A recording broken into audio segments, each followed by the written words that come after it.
Адамның жаны шыққан екен, жан алған періште аспанға ала жөнеледі екен. 7 көк аспанды кесіп өтіп бара жатып, әр қақпаға тоқтап ашып кетеді. Егер ол адам жақсы адам болса, жақсы қос иіс шығып, бұл кісіден керемет иістер шығып, сол қақпада тұрған періштелер қандай керемет жан еді бұл, қандай керемет жан еді деп аңсап қалады дейді. Ал егер жаман адам болса, қандай жаман иіс еді бұл жан, алып кетіңдерші бұны тезірек деп жеркенеді дейді.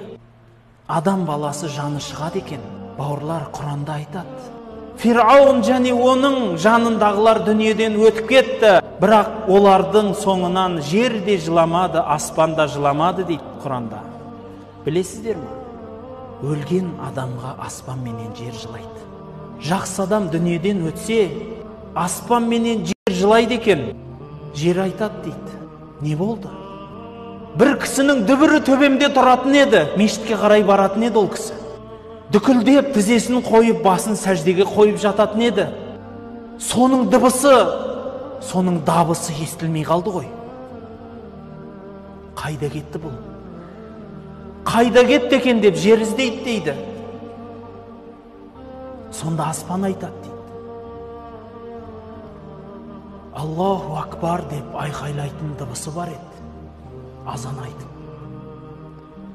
Альхамдулилла деп айтатын зікірі бар еді. Бисмилла деп оқитын Құраны бар еді. Мен де естімей тұрмын дейді екен. Мен де естімей қалдым бұл адамды.